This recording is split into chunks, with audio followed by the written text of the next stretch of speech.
नमस्कार मंडळी, आपल्या गौराई स्पेशल सिरीजचा आज आहे तिसरा दिवस आणि आज आपण पाहणार आहोत एकदम सुंदर, आकर्षक आणि अगदी कमी वेळात नेसवता येणारी डबल काठाची साडी. तुमच्या घरी सुद्धा अशी लोखंडी स्टँडची गौराई असेल आणि तुम्हाला वाटत असेल की आपल्या गौराईला अशी सुंदर डबल काठाची साडी नेसवता आली पाहिजे, तर हा व्हिडिओ तुमच्यासाठी आहे.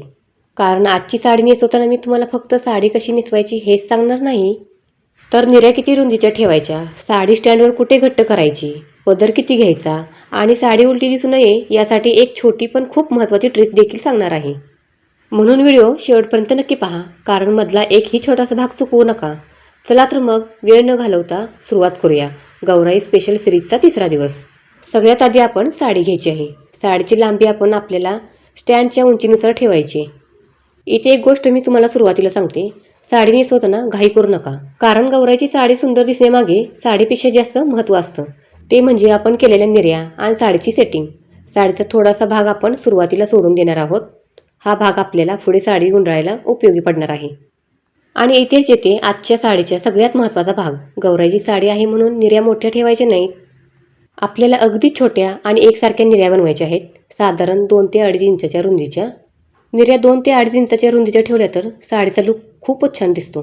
निर्या जितक्या व्यवस्थित आणि एकसारख्या असतील तितकीच आपली साडी पुढच्या बाजूने अधिकच छान दिसते.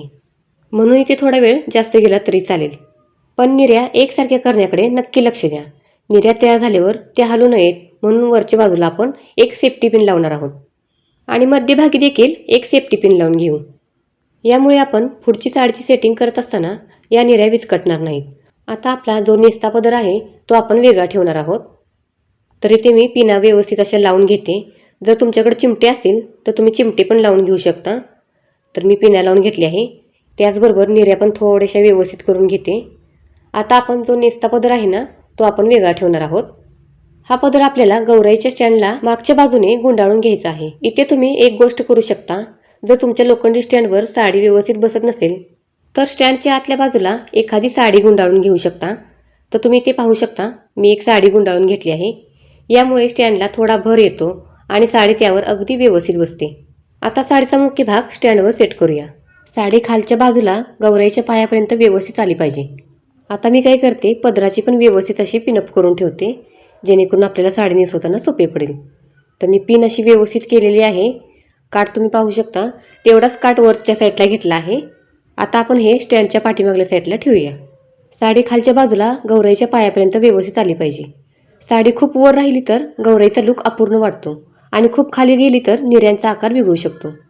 म्हणून इथे पायाची उंची पाहूनच साडी सेट करा. साडी व्यवस्थित जागेवर आल्यानंतर दोरी आपण घेणार आहोत. ही दोरी आपल्याला पुढच्या बाजूने बांधायची आहे. पण एक महत्त्वाची गोष्ट, दोरी निर्याच्या अगदी योग्य उंचीवर आली पाहिजे. दोरी बांधण्याआधी साडी पुन्हा एकदा खालीपासून नीट सरळ करून घ्या. आता दोरी वरच्या बाजूला घट्ट बांधून घेऊया.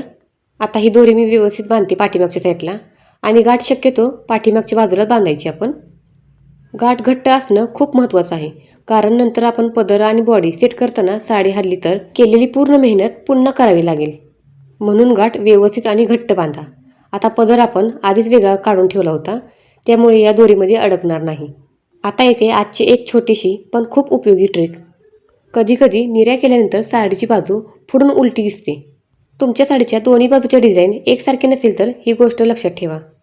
पदराच्या बाजूचा थोडासा भाग आपण काय करूया, या दोरीच्या आतमध्ये घेऊ आणि तिथे अगदी हलकासा पीळ देऊ. हा पीळ खूप मोठा द्यायचा नाही, फक्त साडीची दिशा व्यवस्थित होईल एवढा द्यायचा आहे. आता पहा, यामुळे पुढच्या बाजूला साडी सरळ आणि व्यवस्थित दिसते. ही छोटी ट्रिक लक्षात ठेवा, कारण गौराईची साडी नेसवताना ही खूप उपयोगी पडते. आता आपल्या वरच्या साडीचा भाग आहे ना तो व्यवस्थित असा तयार झाला आहे. तर तुम्ही ते पाहू शकता, मी याला पिना लावून घेते. आता आपण स्टँडवर गौराई ठेवूया. तर इथे मी पाहू शकता तुम्ही गौराई ठेवत आहे. जर तुमच्याकडे हाताची गौराई असेल तरी पण तुम्ही ठेवू शकता. तर गौराई आपली व्यवस्थित अशी बसली आहे. तुम्ही पाहू शकता, अजिबात हालत नाही आहे. आता मी काय करते, हा पदर आहे ना गौराईच्या खांद्यावर ठेवते. तर तुम्ही इथे पाहू शकता, पदर मी लहानच काढला आहे, का तर मी चुंदरी घालणार आहे वरनं.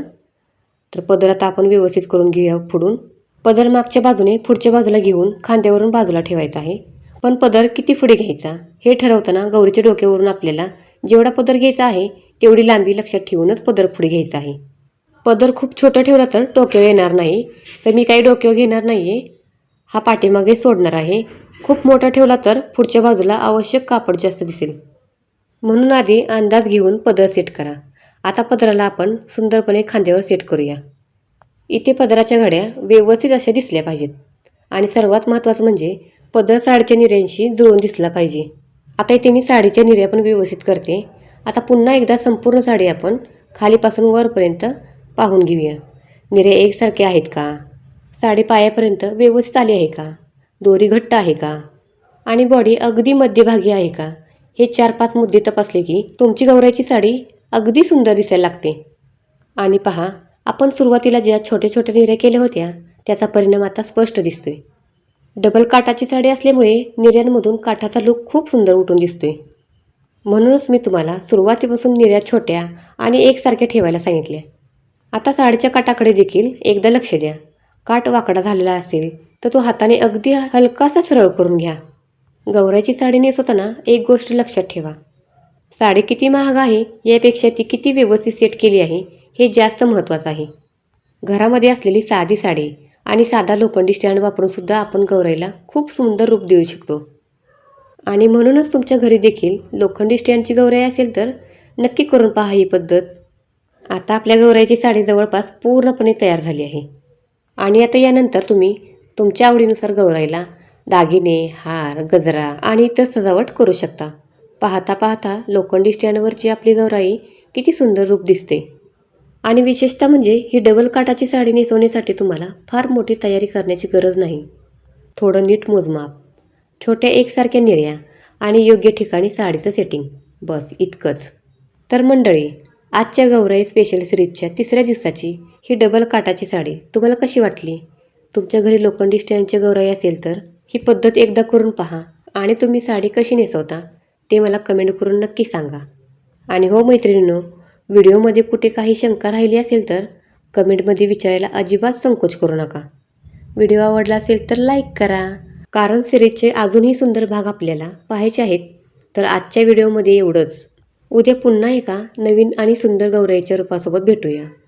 उद्याच्या भागात मी बसलेली गौराई दाखवणार आहे तुम्हाला, तेही स्टँडचा न वापर करता. त्यासाठी आपल्या चॅनेलला सबस्क्राईब करा. जर आपल्या चॅनेलवर तुम्ही नवीन असाल तर हा व्हिडिओ तुम्ही कोठून पाहता हे कमेंट करून मला नक्की सांगा. आणि ही साडीची पद्धत तुम्हाला आवडली का तेही सांगायला विसरू नका. तर चला तर मग पुन्हा एकदा भेटूया पुढच्या व्हिडिओमध्ये. तोपर्यंत धन्यवाद.